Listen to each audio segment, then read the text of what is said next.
Siapa diriku, dari mana aku berasal, dan kemana aku akan kembali.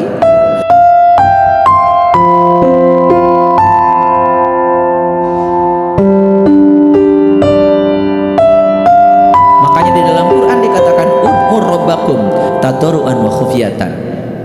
Ajaklah Tuhanmu, satu, dengan penuh rasa hormat, yang kedua wa khufyatan, dan tersembunyi. Makanya ketika mengajak Tuhan jangan berisik, jangan ngatur-ngatur Tuhan. Heningkan ciptamu, heningkan ciptamu, hening saja ciptamu. Saat hening cipta itu kan di sini pikiran. Makanya saat kita mengajak Allah, heningkan ciptamu, karena ketika ciptamu hening, yang terdengar cuma suara Dia.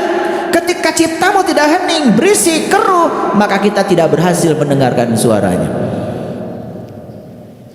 Paham?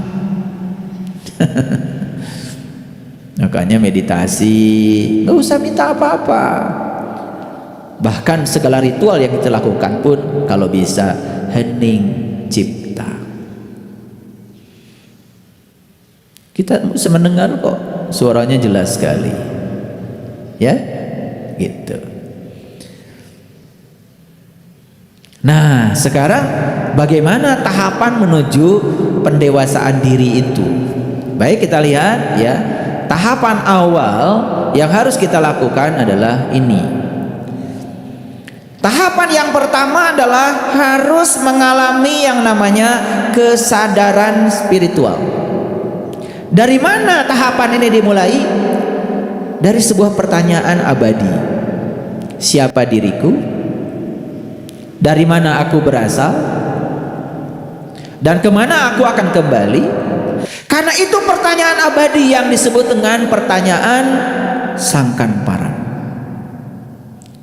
Itu yang disebut dengan ilmu sangkan paraning dumadi.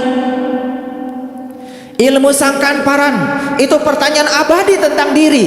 Itulah implementasi dari kalimat man robuka, dari malaikat munkar dan nakir yang harus dipertanyakan di dalam kubur. Sayang sekali banyak yang memahami pertanyaan di dalam kubur justru ketika sudah mati. Ya bagaimana bisa menjawab setelah mati? Lagi hidup aja kita belum bisa menjawab. Kuburan yang sebenarnya adalah tubuh kita. Yang ditanya oleh kita adalah jiwa kita. Siapa jiwa? Jiwa itu bagian dari ruh. Makanya di dalam jiwa itu ada dua, fa'alhamaha fujuraha wa taqwaha. Dalam jiwa ada dua, ada fujur, ada takwa. Kenapa ada? Karena jiwa dikasih dua pilihan. Tapi jiwa sudah dikasih pembimbing, Allah dan Rasulnya, Nurullah dan Nur Muhammad. Maka sang jiwa harus bisa melekat, menyatu, manunggal dengan Allah dan Rasulnya di sini, saat ini, sekarang.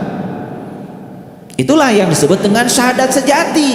Makanya syahadat bukan sekedar ucapan, tapi syahadat itu adalah pengalaman spiritual, pengalaman langsung untuk bisa mengalami kesadaran spiritual. Siapa yang sudah syahadat di tingkat itu, maka dia sudah mengawali proses pendewasaan diri dengan kesadaran spiritual. Karena apa? Karena kesadaran itu akan tumbuh secara evolutif. Itu. Nah, kenapa ada orang menua tetapi tidak tumbuh kesadarannya? Nah, harusnya itu dipertanyakan. Ritual agama sudah dilakukan, bahkan rajinnya luar biasa. Buat apa melakukan ritual tanpa kesadaran? Buat apa? Memang kamu robot? Kamu itu manusia yang punya potensi untuk mencapai kesempurnaan, bukan robot. Bukan makhluk yang mekanistis, tapi makhluk yang dinamis, yang terus harus mengalami proses perubahan. Nah, proses perubahan itulah yang abadi, itu yang disebut dengan evolusi. Mulailah dari sini. Makanya beruntung sekali para sahabat yang sudah memulai proses evolusi kesadaran dari kesadaran spiritual. Makanya siapa yang sudah mengawali proses evolusi dari kesadaran spiritual, berikutnya hidupnya akan berubah 360 derajat. Ada yang mengatakan berubahnya 180 derajat, itu baru setengah. Berubah itu 360 derajat. Lihat saya semuanya. Kalau 180 derajat itu begini, saya asalnya di sini, membuat lingkaran setengah sampai di sini. Itu seberang-seberangan kalau 180 derajat. Kalau 360 derajat itu berarti dari sini ke sini kembali ke sini. Itu yang disebut dengan Idul Fitri, kembali ke fitrah. Menyadari siapa diri yang sebenarnya, itu kembali ke fitrah. Karena sesungguhnya yang namanya manusia itu adalah makhluk cahaya, makhluk spiritual yang sedang dikaryakan di bumi, bukan makhluk bumi yang sedang belajar spiritual. Itu yang keliru. Jadi manusia itu makhluk spiritual, makhluk langit yang sedang dikaryakan di bumi, bukan makhluk bumi yang sedang melakukan perjalanan ke langit. Oleh karena itu ada dua yang harus kita hormati dalam hidup. Yang satu adalah yang menjemput kita dari langit ke bumi, adalah ayah ibu kita. Satu lagi adalah yang mengantarkan kita dari bumi ke langit, yaitu guru spiritual kita. Makanya ada namanya Triratna yang disebut dengan 3 permata. 3 permata itu, satu, memiliki seorang guru pembimbing yang bisa mengantarkan kita kembali kepada jati diri kita sendiri, yang bisa memutar 360 derajat. Yang kedua, punya metode untuk meniti ke dalam diri yang diajarkan oleh seorang guru. Dan yang ketiga adalah punya komunitas. Jadi punya komunitas itu sebetulnya sesuatu yang sangat mahal. Karena banyak juga yang tidak punya komunitas. Apa itu komunitas? Komunitas itu sebetulnya komuni, berkumpulnya orang-orang yang memiliki kesadaran yang sama, berkumpulnya orang-orang yang memiliki frekuensi yang sama. Makanya kenapa kalian dengan saya ada kerinduan untuk bertemu hari ini?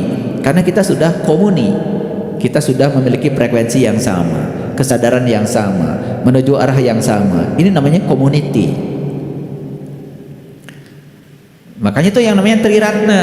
Yang pertama punya guru, yang kedua punya ajaran, yang ketiga adalah punya komunitas yang bisa terus menerus ya menjaga stabilitas dan kekuatan batin kita untuk mengarah pada tujuan yang sebenarnya.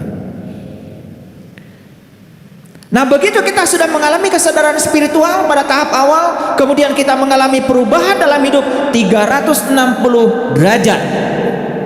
Ngerti ya? Bukan 180 derajat. Itu kembali ke fitrah, kembali melakoni kehidupan dunia dengan berbekal nilai-nilai spiritual, kembali menemukan jati diri kita yang sebenarnya. Maka yang ketiga, terkuaknya berbagai fakta dan kebenaran tentang hidup. Betul nggak? Para sahabat merasakan nggak? Begitu mencapai kesadaran spiritual, kita mengalami perubahan hidup, benar-benar berubah tuh 360 derajat.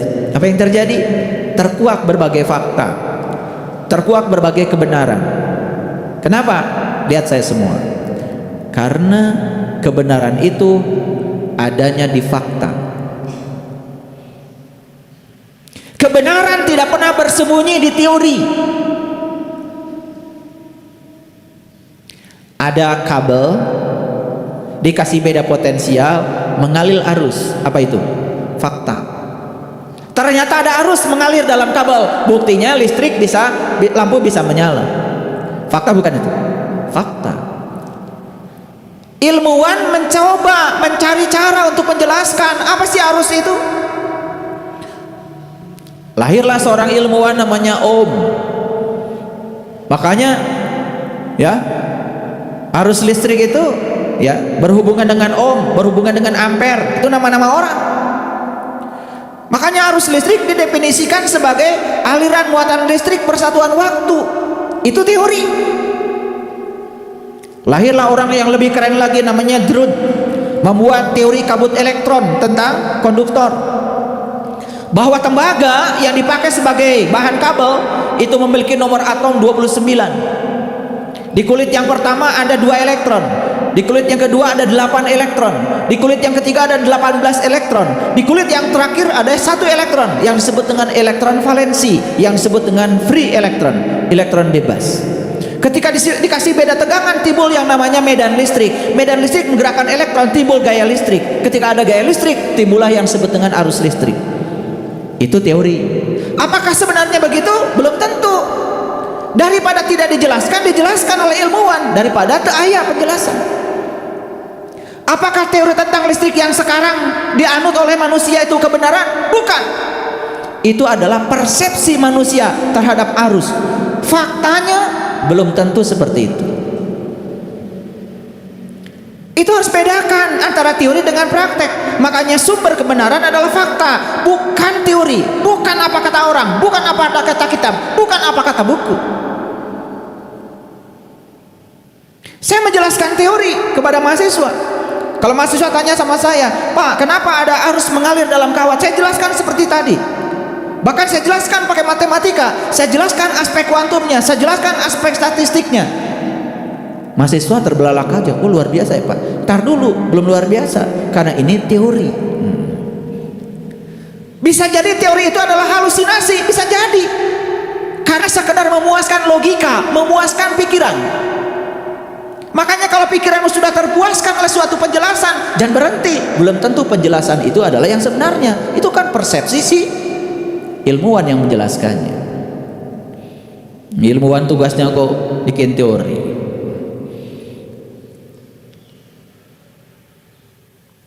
Lihat saya semuanya.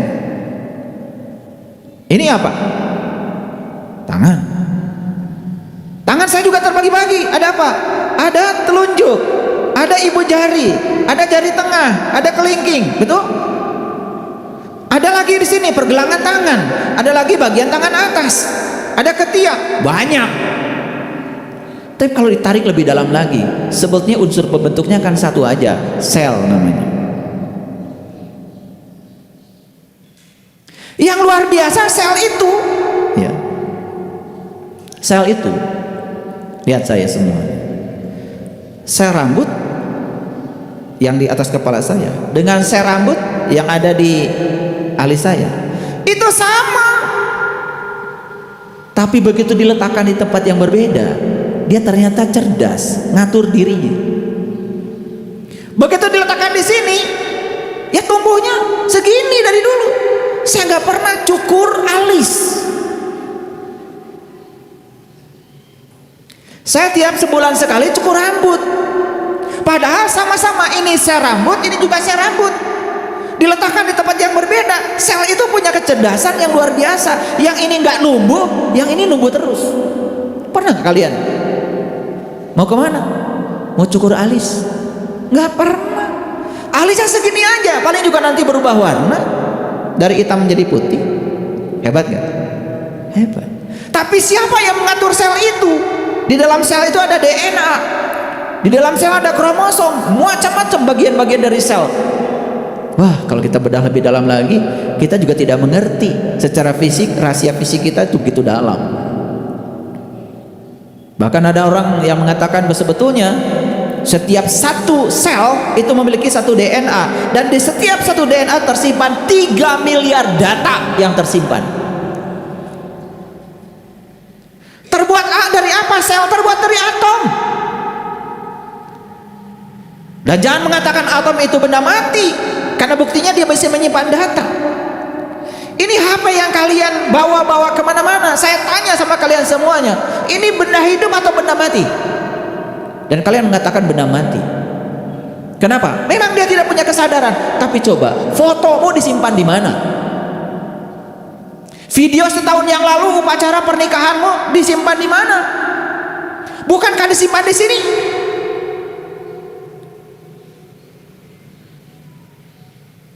Pertanyaannya, kok benda mati bisa menyimpan data? Kok otak kita bisa menyimpan data ya? Tersusun dari apa? Tersusun dari atom-atom. Atom membentuk molekul, molekul bentuk sel. Makanya kalau kita lari ke teori atom, ujung-ujungnya cuma apa? Dalam atom itu 99,99% adalah ruang kosong. Kalian gak sadar, beli baju itu yang kalian gunakan kan ruang kosongnya. Mahal-mahal beli baju, yang dipakai ruang kosongnya. Beli emas, yang dipakai kan ruang kosongnya. Beli cincin, makanya ada yang berguna, ada yang berharga. Tapi yang berguna tidak selalu berharga, yang berharga tidak selalu berguna. Betul? Kalian beli karung, yang dibutuhkan apanya? Karungnya atau ruang kosongnya? Kan ruang kosong yang dipakai. Betul nggak? Coba beli karung beras, yang dipakai kan ruang kosongnya. Yang berguna kan ruang kosongnya. Dibeli nggak ruang kosong? Enggak. Yang berharga apa? Karungnya. Makanya yang berharga belum tentu berguna. Kalian beli rumah pengen yang besar, yang kecil? Kenapa? Yang besar biar ruang kosongnya besar. Yang dibeli rumah apa ruang kosong? Rumah. Yang mahal? Yang dipakai ruang kosong. Kalian pergi ke dapur nggak pakai tembok kok. Yang kalian pakai di dapur ruang kosong. Betul nggak? Apa sih ruang kosong itu? Renungkan. Dan semua berasal dari ruang kosong kok. Ruang kosong menciptakan energi, energi menciptakan materi. Materi jadi energi lagi nanti kembali ke ruang kosong. Apa sih ruang kosong itu? Jangan cuma ngomong aja, innalillahi wa inna ilaihi rajiun. Ngerti juga enggak? Betul enggak? Makanya kalian bernafas sekarang. Suatu saat kan kalian menghembuskan napas terakhir. Pergi kemana tuh napas terakhir? Ke ruang kosong. Apa ruang kosong? Di mana kalian tinggal nanti? Kan di ruang kosong. Apa sih ruang kosong itu? Renungkan. Kayaknya jangan ngomong banyak-banyak kalau nggak ngerti. Sebenarnya saya itu nggak malas ngomong kayak gini. Pengennya saya diam menjadi kursi ini kalian ngerti. Iya, daripada teriak-teriak ini. Tapi kalau saya diam, kalian nggak ngerti. Saya teriak-teriak aja nggak ngerti, apalagi kalau saya diam. Saya pengennya kalau kajian itu saya diam aja di sini, senyum-senyum aja. Kalian langsung ngerti. Tiba-tiba dari pulang dari sini, wah saya udah dapat pencerahan tadi. Apa? Pokoknya semua yang ada di kepalanya Pak Saiful itu saya sudah ngerti semuanya. Saya pengennya begitu. Saya pengennya begitu, ya.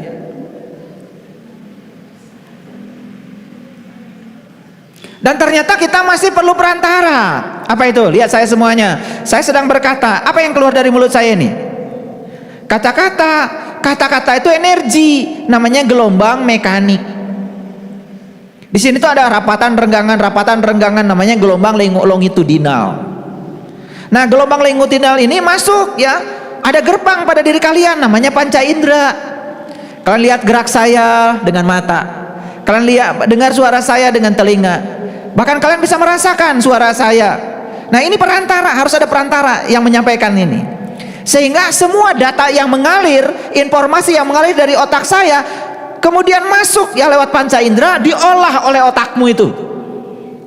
Sehingga tersimpan sebagian di dalam otak sebagai memori setelah diproses sebagai suatu pemahaman. Jadi namanya informasi. Informasi diakumulasi jadi pengetahuan. Jadi aja kalian kalau pulang dari sini ditanya, tadi Pak Saiful ngomong apa? Oh, yang diomongkan begini.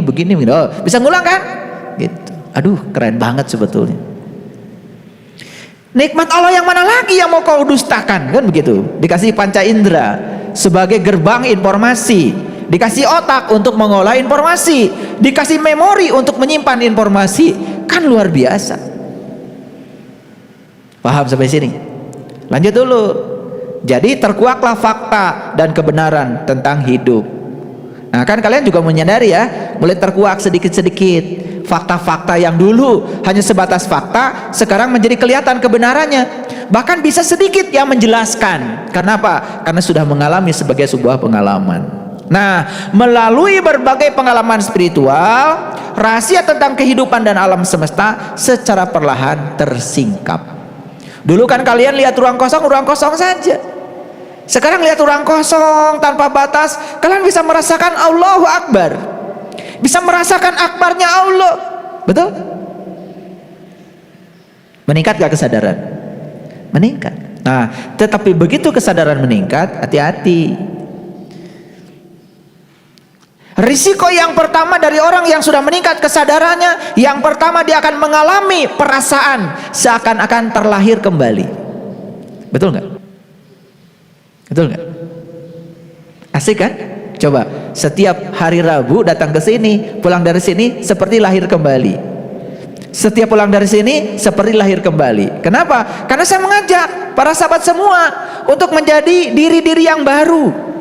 Bukan sekedar tubuh yang baru karena bertambah 1 hari, bertambah 2 hari, bertambah 1 minggu, bertambah 1 bulan. Tetapi kita menjadi diri-diri yang telah berevolusi, memiliki kesadaran yang baru. Makanya harusnya setiap manusia itu setiap saat mengalami pengalaman terlahir kembali. Apa cirinya? 1, menyadari kebiasaan-kebiasaan buruk yang biasa dilakukan di masa lalu. Coba, begitu kita terlahir kembali, ada nggak perasaan dalam diri kita, oh dulu saya sering melakukan ini, dan sadar kalau itu kebiasaan buruk. Menyadari kalau itu kebiasaan buruk dan tidak mau melakukannya lagi. Keren nggak itu? Keren nggak itu? Nah itu, naik tuh. Yang kedua, ada kekuatan dalam diri untuk berubah. Ternyata ya, hidup bersih, pikiran jernih, itu ternyata enak ya, gitu kan? Kenapa kalian merasakan enaknya? Kenapa? Karena pernah ngerasain kan pikiran keruh? Pernah ngerasain kan jiwa kotor seperti apa? Pernah merasakan bagaimana dampak dari suatu perbuatan yang buruk? Pernah merasakan kan? Ada yang salah nggak di situ? Ada yang salah nggak di situ? Nggak ada. Makanya Tuhan itu tidak pernah menghukum. Allah itu hanya menyuruh, silahkan kamu mengalami pengalaman. Apapun pilihanmu akan ada akibat yang menyertaimu. Di situ kau akan belajar. Yang paling penting, setiap buah dari pembelajaran persembahkan kepadaku. Bisa kebayang nggak? Seorang presiden kekuasaannya besar nggak? Besar nggak? Besar mana kekuasaan presiden dengan kekuasaan RT? RT punya kekuasaan, tetapi dia tidak bisa mengubah apa-apa. Bikin peraturan RT aja nggak diturut. Tapi seorang presiden dengan kekuasaannya bisa bikin peraturan yang sangat besar dampaknya. Oleh karena itu, sangat berbahaya ketika seseorang punya kuasa yang tinggi, terlalu banyak memiliki keinginan pribadi. Bahaya nggak? Bahaya nggak? Sekarang saya mau nanya, presiden itu kuasanya seperberapanya Allah? Seperberapanya Allah? Gak ada apa-apanya. 5 tahun juga berhenti. Allah sang abadi, sang pemilik mutlak dari semesta raya ini, punya kekuasaan yang maha kuasa. Bisa kebayang gak kalau Allah yang maha kuasa punya kepentingan pribadi? Kebayang gak? Bisa terbayang gak oleh kalian Allah yang maha kuasa dendaman? Kebayang gak? Bisa kebayang gak Allah yang maha kuasa baperan? Kebayang gak? Coba. Karena dia maha kuasa, maka dia membebaskan diri dari segala keinginan.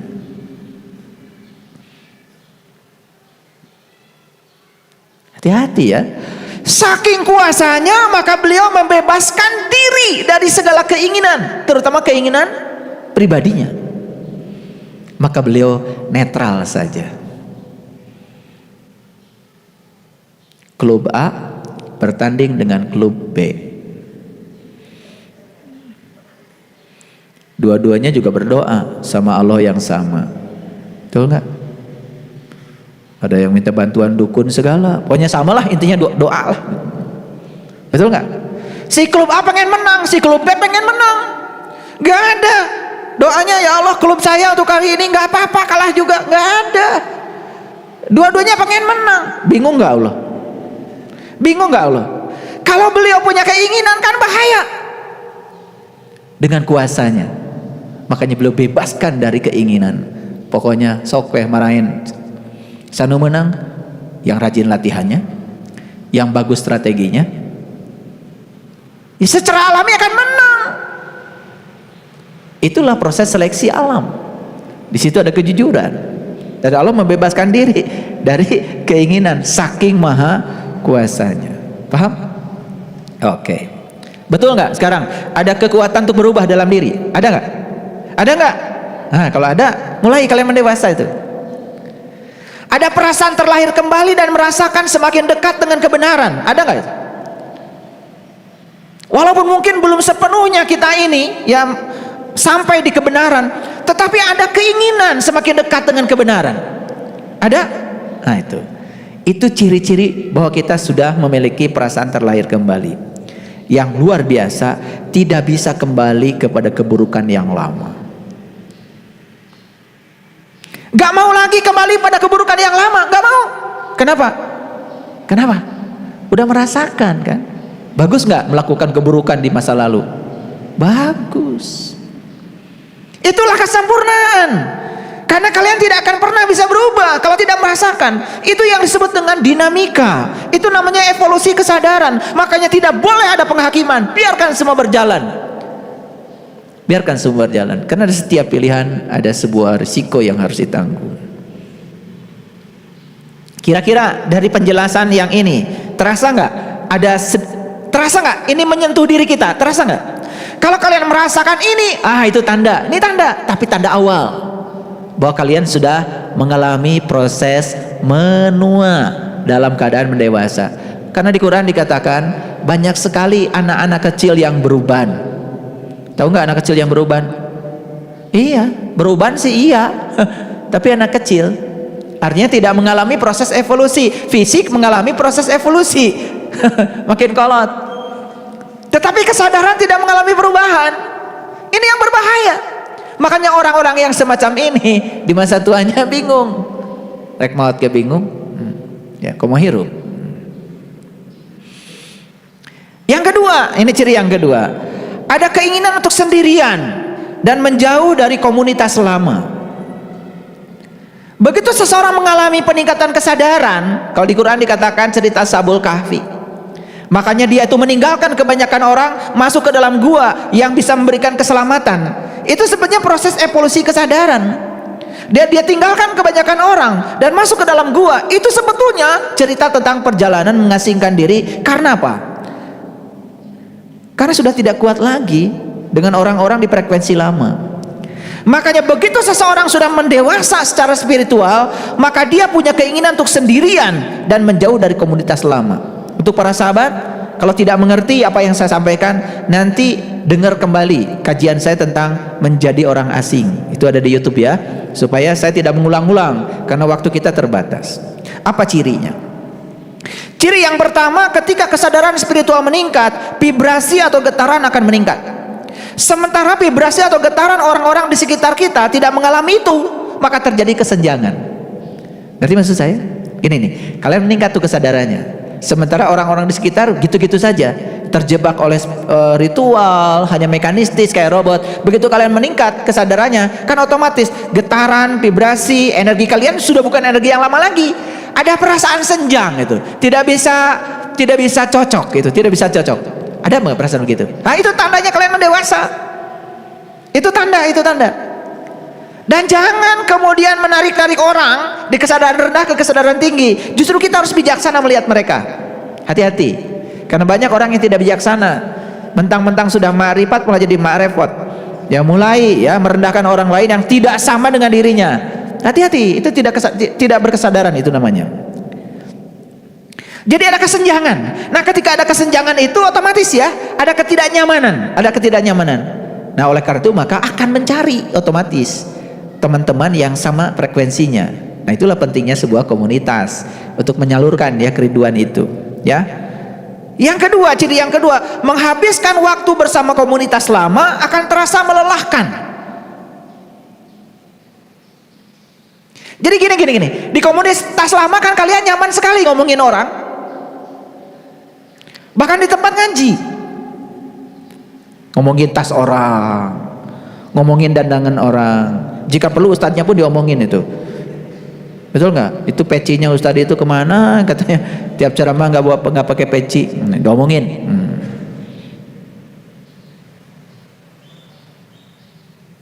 Apa aja dikomentarin. Datang yang baru terlambat, ibu itu terlambat, jebian. Ada anak kecil yang nangis di pengajian, marah, merasa terganggu, pokoknya baperan lah gitu. Nyaman saja di komunitas lama karena sama frekuensinya. Begitu memasuki kesadaran baru, ketemu dengan ibu-ibu yang ya gitulah. Sebetulnya kan saya bukan ngomongin orang, cuman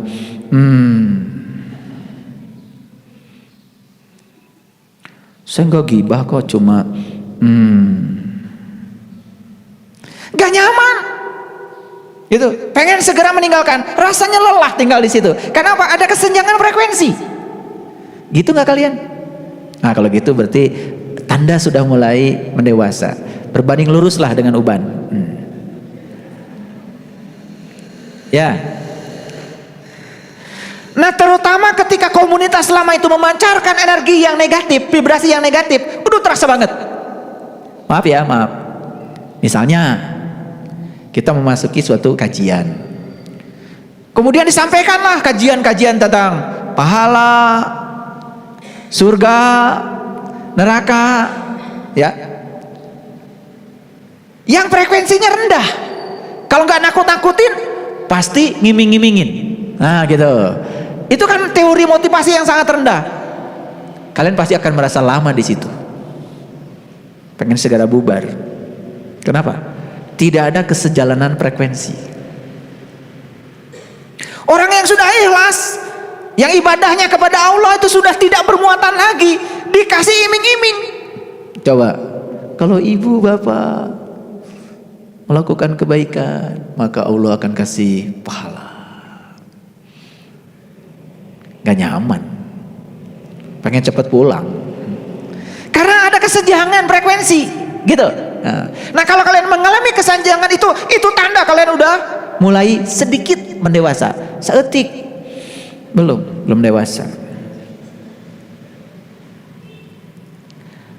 Bahkan lebih merasa nyaman menyendiri untuk mengimbangi frekuensi negatif tadi.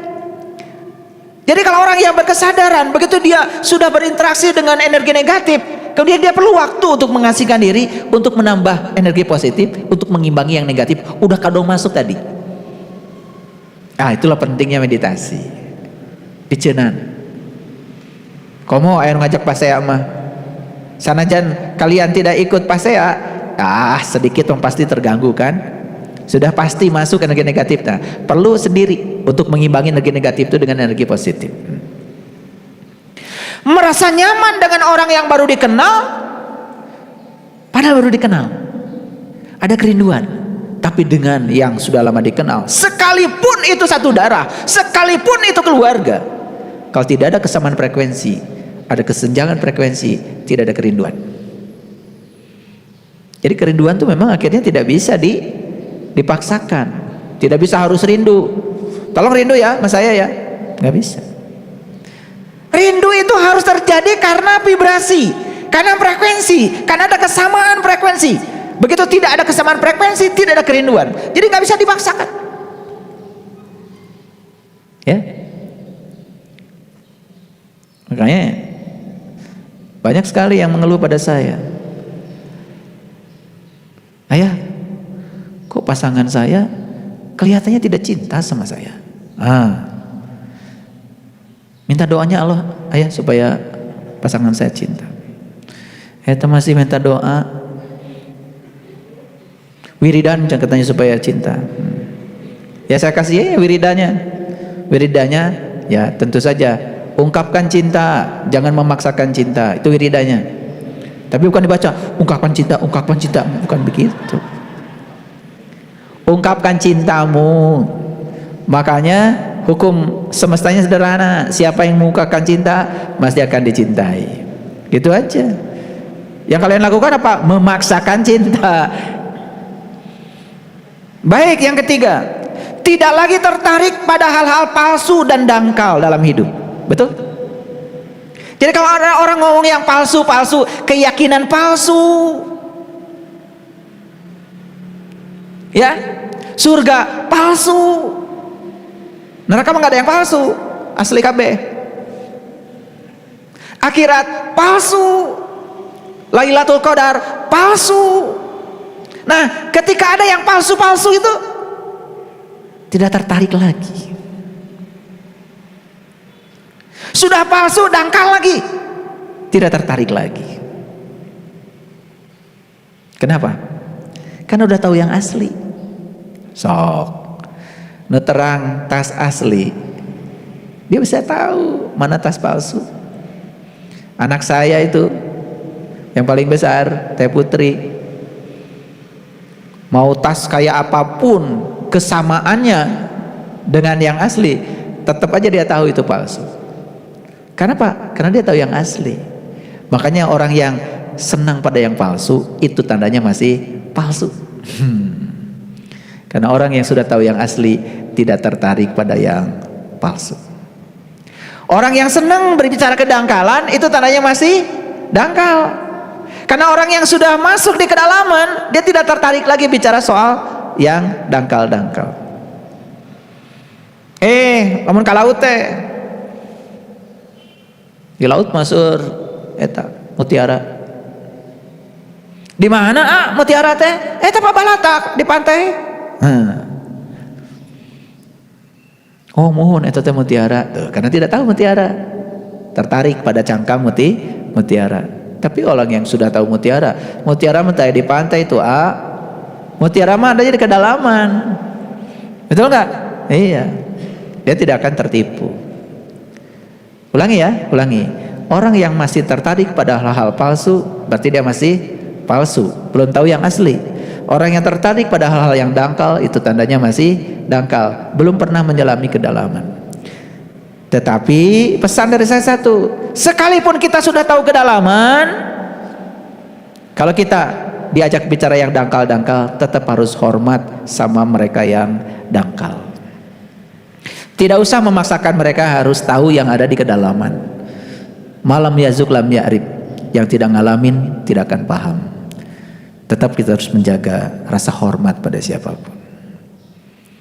Lebih tertarik pada hal-hal yang alami, yang tulus, yang bersih, yang penuh dengan kemurnian. Betul nggak? Senangnya yang alami. Tahu alami? Alami itu nggak dibuat-buat, gitu. Alami aja. Kalau mau senyum, alami aja. Nggak usah 2 cm ke kiri, 2 cm ke kanan, nggak usah.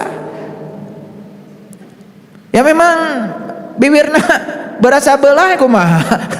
Ya seadanya aja. Alami aja. Karena keikhlasan itu tidak bisa diukur dari simetrinya bibir. Nggak bisa. Jadi alami, tulus, bersih. Kalau datang ke rumah saya, kemudian di rumah saya ngerepotin, nggak usah. Ayah, mohon maaf ngerepotin. Ya memang kamu ngerepotin. Nggak usah banyak ngomong gitu deh. Udah aja, bantuin. Piring kotoranmu ya ke dapur kan, paling tidak walaupun tidak dicuci ya ke dapur kan atuh. Iya mah ayo punten ngerepotkeun, tapi teu ngalakukeun naon. Dikasebeleun. Itu namanya maaf. Jadi tertarik pada hal-hal yang alami, tulus, bersih, penuh kemurnian. Ngerti maksud saya? Iya. Habis makan, ya maaf ya ngerepotin, bukan gitu. Bawa piringna ke dapur, bersihkan ke sorangan, nggak usah ngomong maaf ngerepotin, memang ngerepotin, apalagi nggak mau ada kontribusi apa-apa. Ngerti maksud saya? Coba belajar yang alami deh. Itu saya kadang-kadang lihat orang katanya ngaku spiritualnya tinggi, nyimpan bekas minum aja, hanya bekas minum, eta cangkangna tinggal piceun, maaf ya ngerepotin, bekas minum didinya nya ngerepotin. Ini maksud saya. Coba yang palsu-palsu gitu tuh, aduh jangan terlalu banyak basa-basi deh. Ngerti maksud saya? Ini harus saya omongin karena kadang-kadang ngaku spiritual tinggi tapi yang gitu aja nggak jelas. Kalau datang ke rumah orang jelas merepotkan, gak usah minta maaf merepotkan, tinggal bantu supaya tidak terlalu repot. Gitu, itu rada dewasa. Cing tong jika budak leutik wae. Selanjutnya, lihat saya semua. Ciri spiritualnya sudah berevolusi mendewasa, kesedihan yang mendalam, mudah hanyut dalam penderitaan orang lain yang kesusahan. Jadi kalau kalian lihat orang susah, menderita, biasa-biasa wae, komo ngabantu mah ngarasakeun we kasusah batur hayang nyiwit. Kudu diciwit juga namanya eta nu kitu. Mengaku sudah dewasa, mengaku sudah banyak majelis taklimnya, udah syar'i banget, tetapi cara memperlakukan orang lain seperti itu, tidak peduli pada kesusahan orang. Jangan mengatakan kita sudah mendewasa. Sekarang saya mau nanya jujur nih, ada nggak kesedihan mendalam, mudah hanyut dalam penderitaan orang lain, terutama melihat yang ada nggak? Ada aja, walaupun belum membantu itu udah bagus itu. Lebih bagus lagi bukan sekedar ada, tetapi ingin membantu meringankan penderitaan orang lain. Karena apa? Semua makhluk hidup itu cuma dua keinginannya. Satu, memperoleh kebahagiaan. Yang kedua, terbebas dari penderitaan. Kabeh ge sami kahayangna dengan dua, ingin mendapatkan kebahagiaan dan terbebas dari penderitaan. Paham? Oke. Nah, menyadari begitu banyak penderitaan di muka bumi, ingin membebaskannya. Lihat saya semuanya. Lihat anak-anak tidak sekolah, ada nggak rasa empati dalam diri? Ada? Lihat orang-orang yang susah memperoleh makanan, bahkan tidak punya makanan, sementara di rumah kita makanan berlebihan. Ada nggak rasa empati itu? Bukan sekedar ada. Wartina mulai terpanggil. Itu yang saya ajak. Kenapa saya bikin BSI Peduli?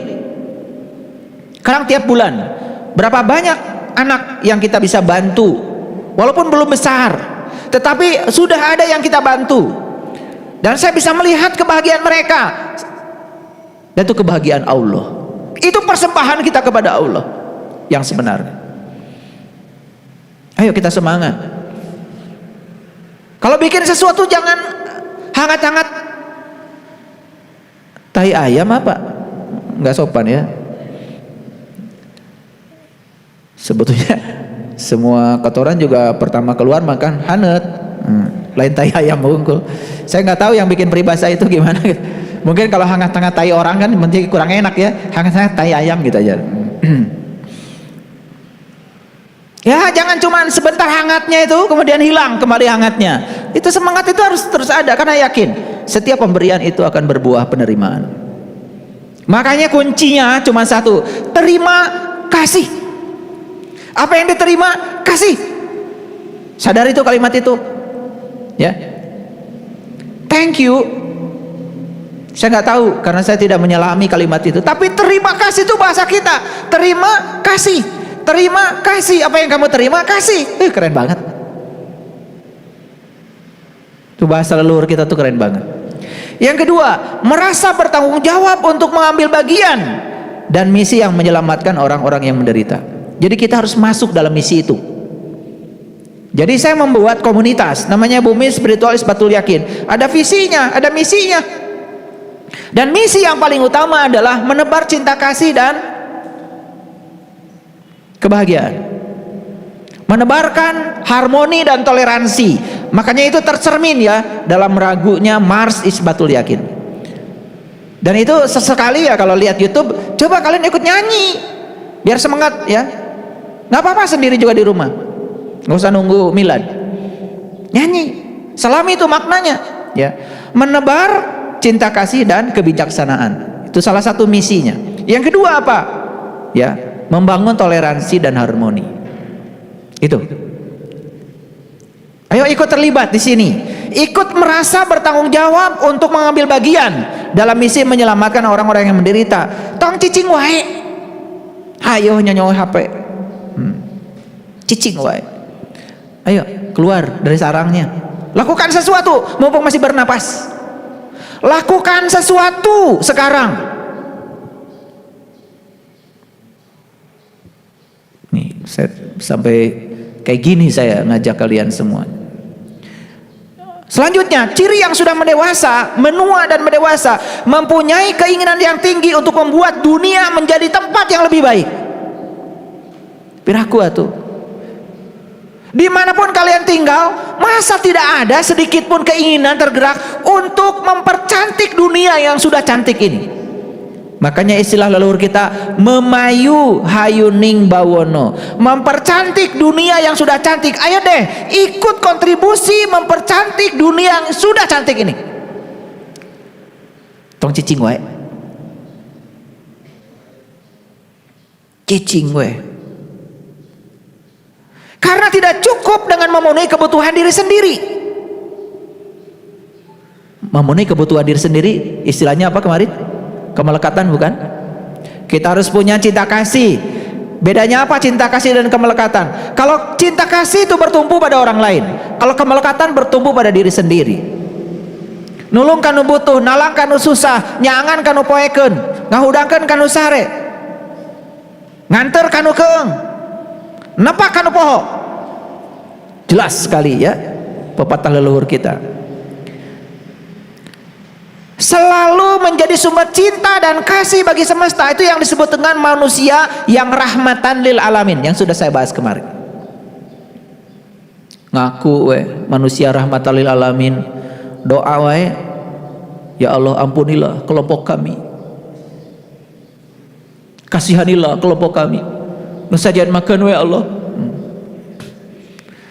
Nukieu ngaku rahmatan lil alamin. Ganti coba doa itu. Rahayu sagung dumadi. Semoga seluruh makhluk hidup yang kelihatan di setiap ruang dan waktu, di semua tingkatan berbahagia. Itu doa. Ya Allah, keluarga abdi ya Allah, bahagiakeun. Tatangi mawi hos ya Allah, daya urusan sareng abdi. Ngaku rahmatan lil alamin, menyampaikan selamat saja sama orang lain harus sama keyakinannya. Aneh. Silahkan menyampaikan selamat pada orang yang berbeda keyakinan, merayakan hari besarnya, ucapkan selamat, gak apa-apa. Tidak mengganggu keimanan kita, tidak mengganggu keyakinan kita. Kita harus yakin pilihan keyakinan kita tanpa harus menyalahkan pilihan keyakinan orang lain. Itu namanya toleransi. Menyadari bahwa kehadirannya di dunia ini untuk melakukan perubahan. Kita datang ke semesta ini untuk melakukan perubahan. Dari mana perubahan dimulai? Dari Anda sendiri. Dari situ mulainya. Makanya kalau ada masalah, jangan cari jalan keluar, cari jalan ke dalam. Selama ini salah selalu. Kalau ada masalah cari jalan keluar, makanya keluar wae, nyalahkeun batur. Kalau ada masalah cari jalan ke dalam. Lihat saya semuanya. Tadi pagi saya dapat WA macam-macam. Ya. Ada yang tanya, "Ayah, gimana jalan keluarnya?" Tuh, pertanyaan lagi salah. Kalau ada masalah cari jalan ke dalam, jangan cari jalan keluar. Anak saya nakal, gimana jalan keluarnya? Nyalahkan budak. Kalau jalan ke dalam, enggak. Jangan-jangan anak saya mewarisi sifat saya.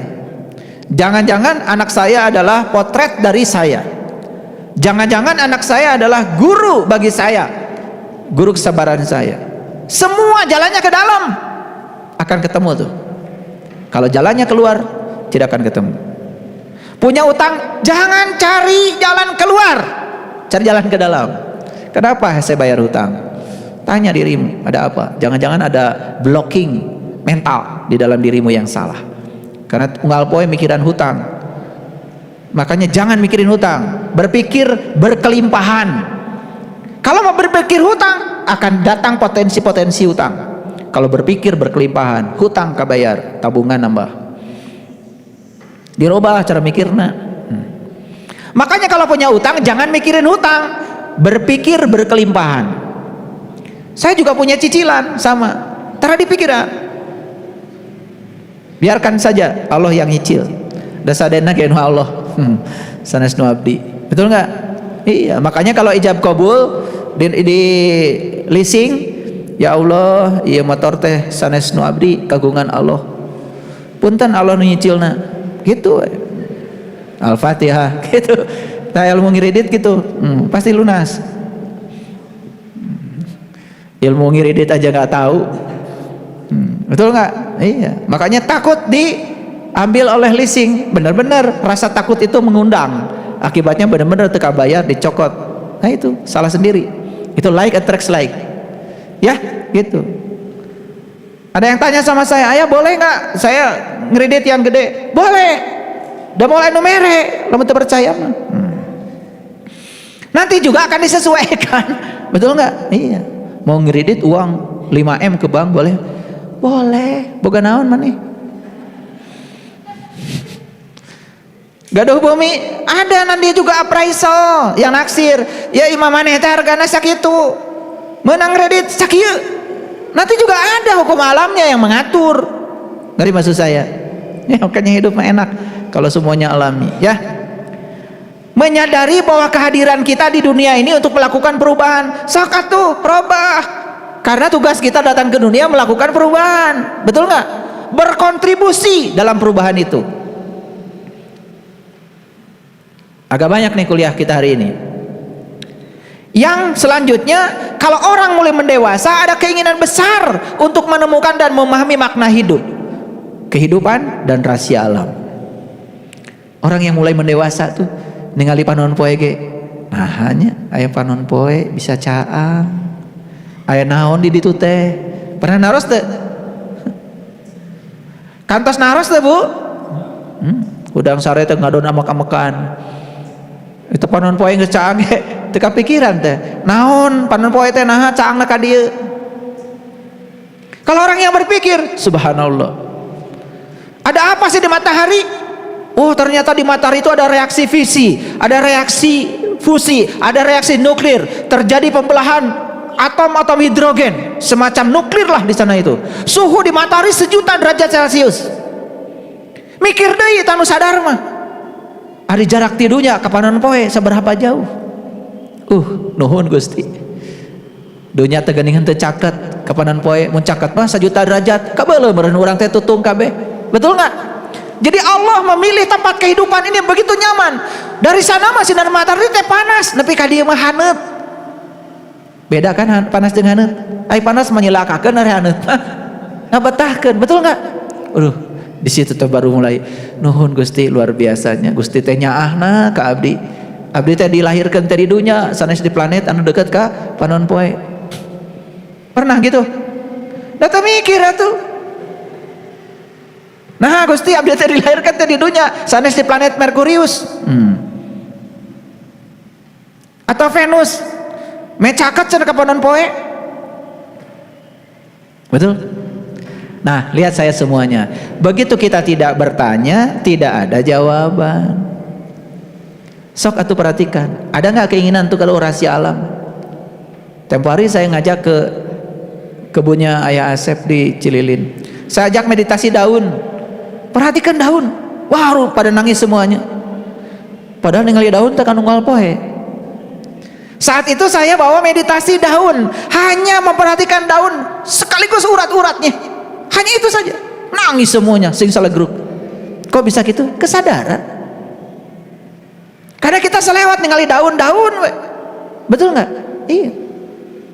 Aduh, di sekitar rumah kita itu tafakuran teh banyak, ibu bapak. Satu helai daun aja yang tumbuh, aduh di tafakuran mah. Nah bisa jantan di ruang kosong. Kamari mah aya kembangna, aya kembangan, betul? Saha atuh nu ngadamelna. Oh, geuningan Allah teh aya di nu daun. Tuh, kan gitu, ya. Jadi kemanapun kamu memalingkan wajah, di situ kau akan dapati Allah. Karena Allah itu nyatu dengan ciptaannya. Lihat saya semuanya. Kalau tangan saya ini luka, luka, nyeri teh. Kan kita bilangnya apa? Tanganku sakit. Ulangi. Nih, di dapur lagi motong bawang, luka tah. Apa yang dikatakan oleh kita? Kunaon eta ibu kok pandanganna di parban? Tangan saya sakit. Tanganku sakit. Saya mau nanya, ari aku di mana? Tuh kan teu sadar. Begitu wae itu bisa ngejawab. Maripatku mah. Tangan terluka. Begitu dikatakan, kenapa kok tangannya begitu? Tanganku sakit. Pertanyaan saya, aku di mana? Sok jawab.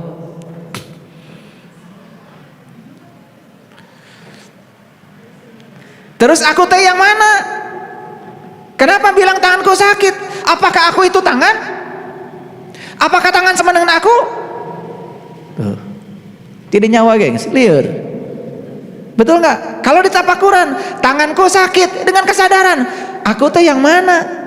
Apakah aku di tangan? Apakah aku sama dengan tangan? Apakah tangan sama dengan aku? Kok ketika tanganku sakit, aku terlibat? Jadi aku di mana? Ayo. Tuh, aku bukan tangan. Tetapi aku memiliki tangan.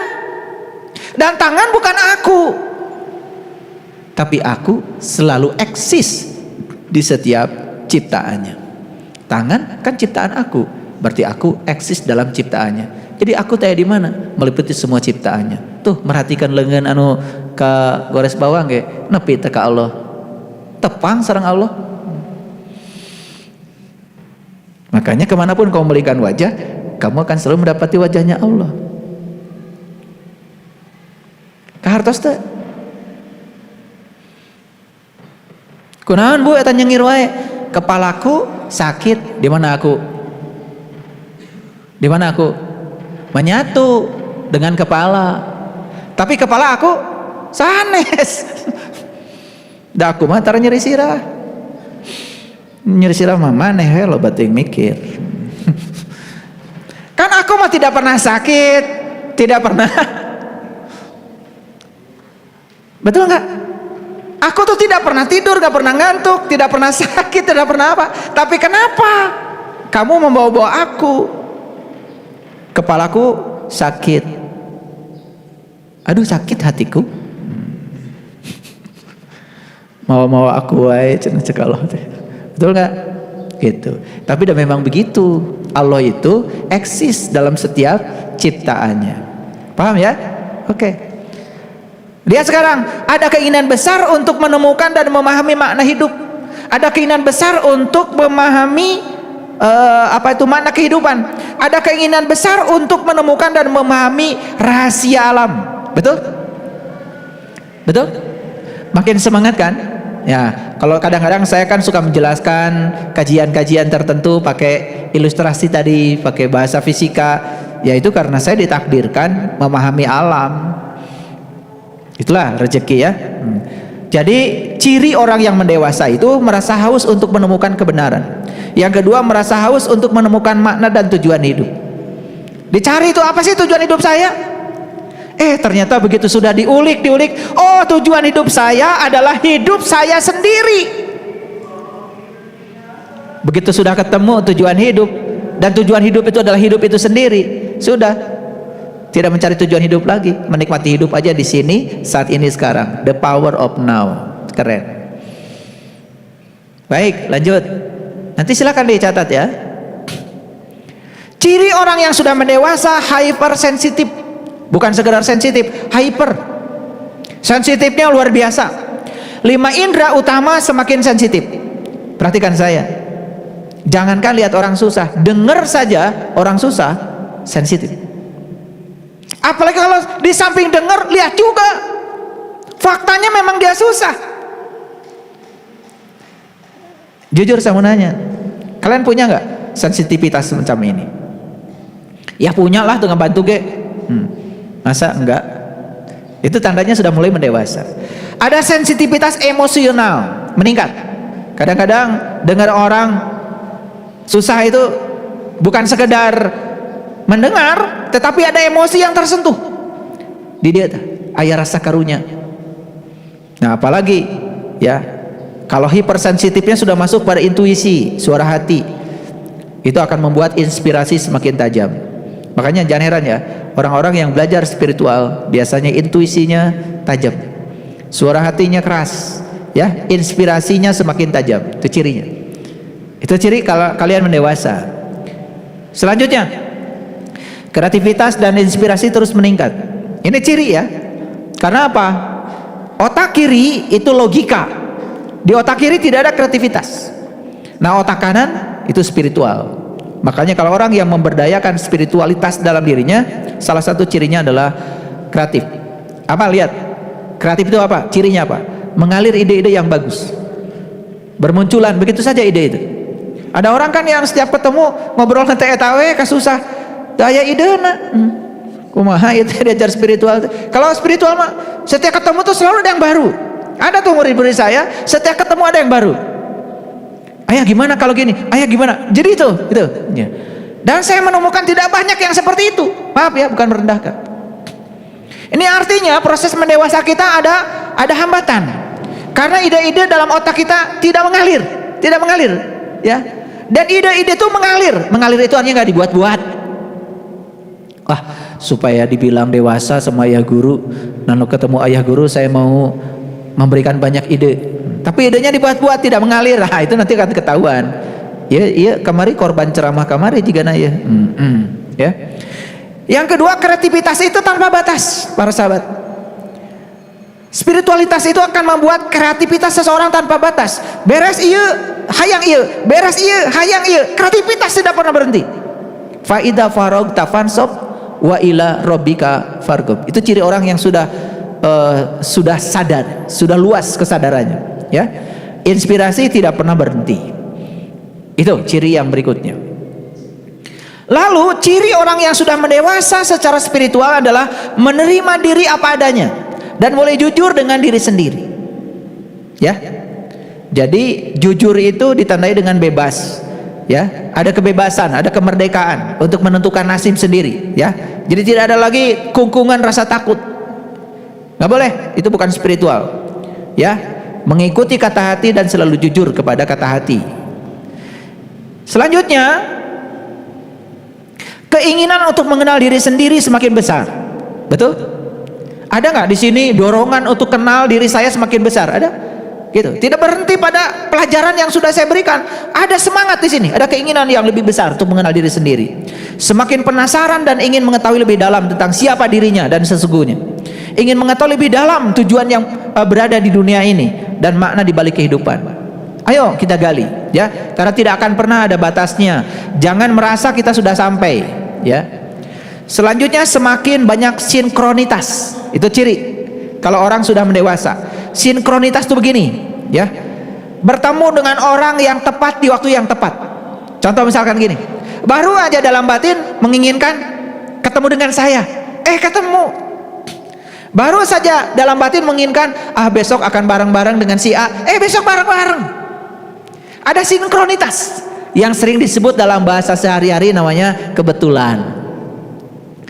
Kalau susah memahami bahasa Inggris, saya terjemahkan dalam bahasa sederhana, kebetulan lah gitu.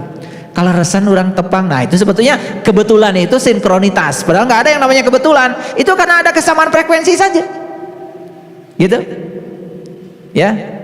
Jadi saya ngajak Kang Iman kemarin ke Garut pulang kampung. Kemudian Ahari bilang, pengen diajak ayah, tiba-tiba diajak, gitu. Itu namanya sinkronitas. Saya nggak ngerti kalau dia pengen diajak, tapi tiba-tiba juga saya pengen ngajak, gitu loh. Itu sinkronitas. Nah, itu ciri bahwa kita sudah mencapai kemurnian. Itu ada sinkronitas. Ya, bahasa kitanya kebetulan. Kebetulan saya pengen ke Garut diajak. Itu nggak apa-apa pakai kebetulan, tapi intinya sebetulnya sinkronitas karena tidak ada yang kebetulan. Kebetulan saya mau umroh, kebetulan ayah guru juga bikin acara umroh, gitu. Nah, kelihatannya kebetulan, padahal itu sinkronitas, gitu. Jadi kalau dikaitkan lebih jauh lagi, sebenarnya itu hukum tarik menarik. Kembali lagi, like attracts like, yang serupa menarik yang serupa, itu namanya sinkronitas. Oke, selanjutnya, nah, ciri orang yang sudah mendewasa, pola tidurnya mulai bagus. Sering bangun di malam hari, tidur di siang hari, itu juga nggak masalah. Karena orang ketika tidur nyenyak, itu tanda kualitas hidupnya udah mulai bagus. Nah, ini catatan ya, kalau orang susah tidur, apalagi harus pakai obat tidur, itu udah jelas itu amburadul, ya, spiritual. Jelas, nggak usah dipertanyakan, nggak usah cari pembelaan, ya. Kalau tidur harus pakai obat tidur, jelas itu ada masalah. Jadi kalau kalian itu di kursi aja ketiduran, bagus spiritualnya. Ini terus terang saya bukan, karena banyak orang yang susah tidur loh. Iya, kalian itu di tempat ngaji aja bisa ngorok, itu bagus, bagus. Karena bagi orang yang kesadarannya tinggi, tidur itu mengambil energi.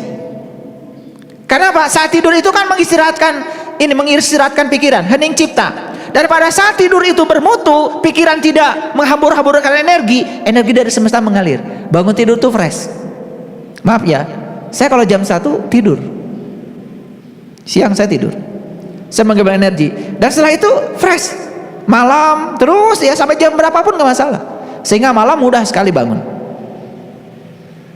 Ya, jadi ini tanda ya, tanda spiritualitas kalian mendewasa. Gampang sare, tapi ulah sare wae. Tapi kalau tidur gampang gitu loh. Karena apa? Banyak orang yang susah tidur loh. Untuk tidur pun harus pakai obat. Dan kalau kalian tidur pakai obat, hati-hati. Berarti saraf-sarafmu itu dilemahkan. Itu bukan solusi. Dan berikutnya akan nagih lagi. Berikutnya setiap mau tidur harus ada obat. Nah, sekarang cari penyebabnya. Kenapa saya susah tidur? Jujur pada diri sendiri.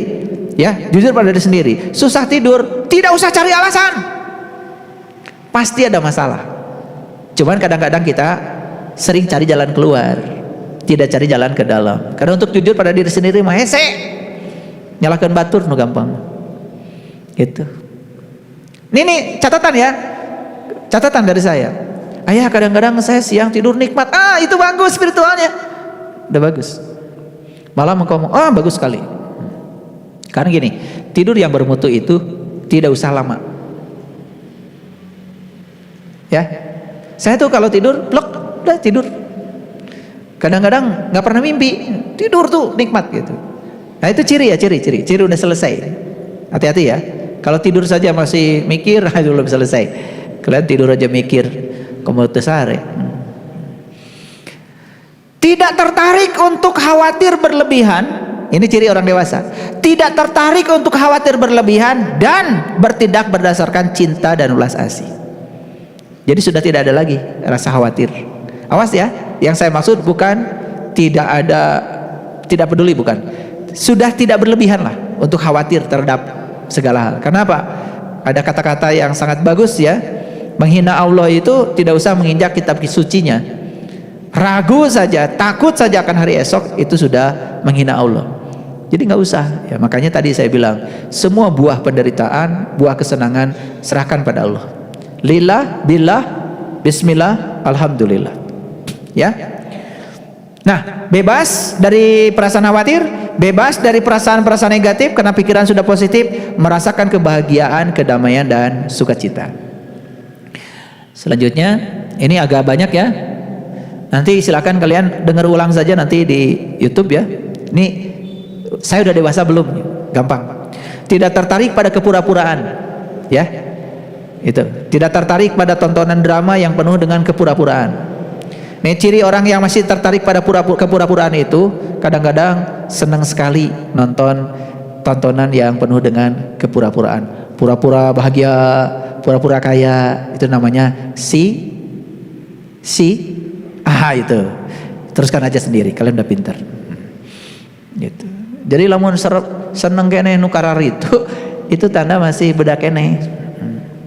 Lebih suka merenung dan mempelajari alam semesta, diri sendiri, kedamaian dan keseimbangan dalam hidup.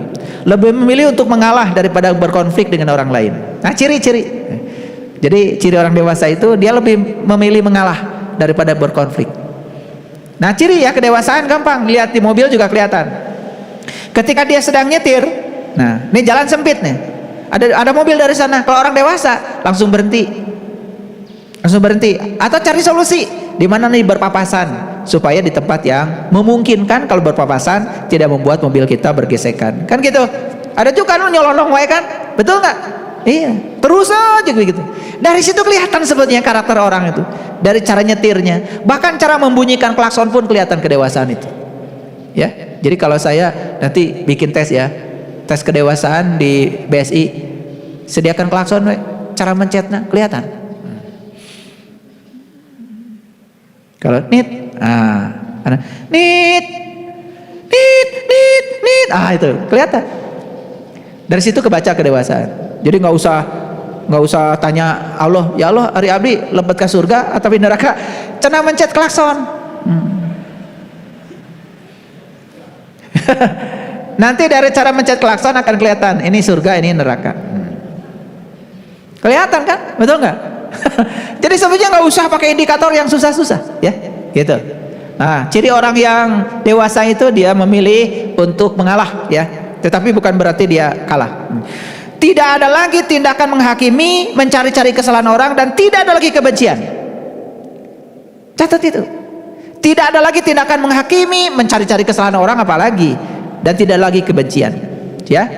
Kemudian yang selanjutnya, keinginan untuk selalu memberi dan mencintai tanpa ekspektasi. Jadi kalau memberi itu tegaduh kahayang, tidak pengen, ya, dibalas, itu tandanya orang yang sudah dewasa. Kemudian selanjutnya, merasa mempunyai hubungan dengan manusia, binatang, lingkungan, dan alam semesta. Jadi sebenarnya kita ini kan tidak terpisah, kita ini ada kebergantungan dengan manusia, dengan binatang, dengan lingkungan, dan alam semesta, ya. Kemudian memiliki perasaan semakin dekat dengan alam. Kalau ada orang yang senang diajak ke alam dan merasa dekat dengan alam, itu tanda sebenarnya dia sudah mendewasa spiritualnya. Nah, tersepulin hayang di kamar wae ta eta, ya.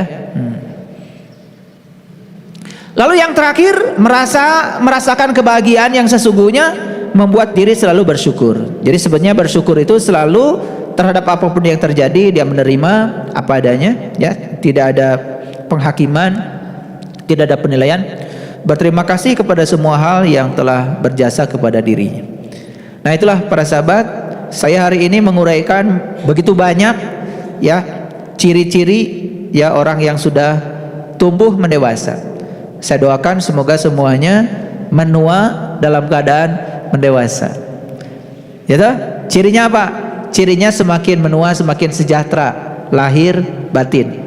Karena kalau orang semakin menua semakin sengsara lahir batinnya, sudah lahirnya sengsara tambah batinnya juga semakin menderita, itu tanda ada yang salah dalam kehidupan.